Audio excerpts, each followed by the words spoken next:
भारत में एक बार फिर से कोरोना वायरस की सक्रियता बढ़ने लगी है। राजधानी दिल्ली से लेकर दक्षिण केरल और कर्नाटक के साथ ही वाराणसी में भी कोविड-19 के अब नए मामलों में इजाफा देखने को मिल रहा है। काशी हिंदू विश्वविद्यालय के इंस्टीट्यूट ऑफ मेडिकल साइंसेज में कोरोना वायरस के नए वेरिएंट ने दस्तक दे दी है। माइक्रोबायोलॉजी विभाग में कार्यरत एक रेजिडेंट डॉक्टर और एक लैब ऑपरेटर की रिपोर्ट कोविड पॉजिटिव आने से स्वास्थ्य विभाग में हड़कंप मच गया है। दोनों संक्रमित फिलहाल क्वारंटीन में हैं और विभाग ने सतर्कता बढ़ा दी है। बताया जा रहा है कि संक्रमित पाए जाने वाले दोनों कर्मचारियों को आइसोलेट कर इलाज शुरू कर दिया गया है।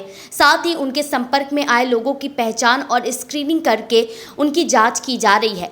यह मामला वाराणसी में कोरोना के नए वेरिएंट NB 1.8.1 का पहला केस है, जिससे संक्रमण की आशंका और बढ़ गई है।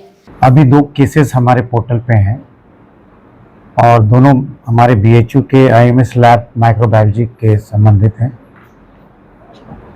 दोनों स्वस्थ हैं और कि कोई भी ऐसे लक्षण नहीं है जिस गंभीरता के। होम आइसोलेशन पे हैं और कोई अभी इनमें गंभीर लक्षण कुछ भी नहीं है। सर, जैसे मरीज बढ़ते जा रहे हैं इसी प्रदेश में, तो क्या कुछ दिशा निर्देश भी जारी किया गया है? सरकार के द्वारा नियमित रूप से हमें दिशा निर्देश आते रहते हैं, क्योंकि अभी 1 महीना पहले ही हमने अपने पूरे मॉक ड्रिल किए और रेगुलर हमें मॉक ड्रिल सरकार के माध्यम से पूरे प्रदेश के हर जनपदों में होता है, हमारे यहाँ भी हुआ। और इस मॉक ड्रिल में पूरी प्रिपेयरनेस हमारी इस बीमारी के लिए होती है। स्टार्टिंग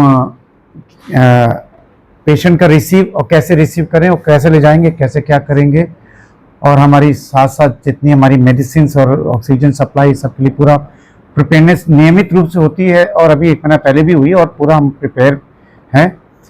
और अभी तक जो देखा जा रहा है, जो पैटर्न है इस मर्ज में, बहुत कोई कम्युनिकेबल नहीं है।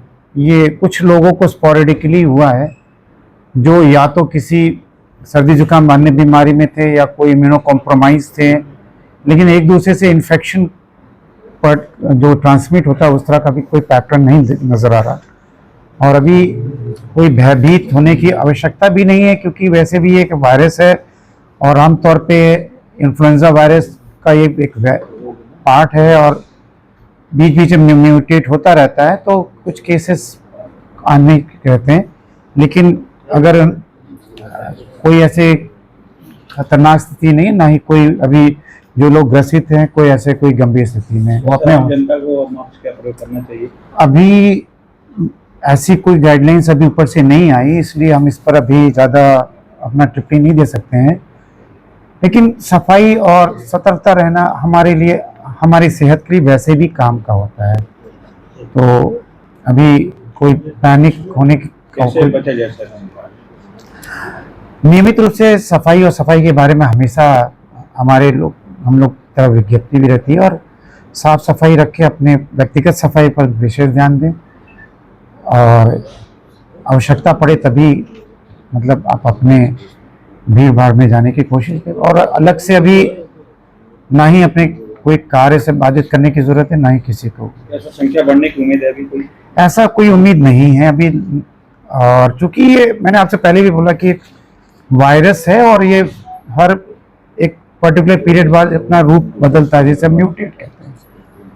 और बहुत ज़्यादा विरुलेंट वायरस नहीं है जो कि खतरा या ऐसा कुछ हो अभी तक, पैटर्न जो देखा जा रहा है। तो किसी प्रकार की कोई भयभीत होने की ज़रूरत नहीं है। सरकार के द्वारा हर एक जगह पर चिकित्सक और दवाइयाँ उपलब्ध हैं। जनपद में हमारे जिला अस्पताल के सभी स्तर पर RT-PCR टेस्ट की उपलब्धता है। किसी को कम दिक्कत हो वहाँ जाके अपना करा सकते हैं, और दवाइयाँ भी पूरी पर्याप्त मात्रा में, और कोई किसी प्रकार की कोई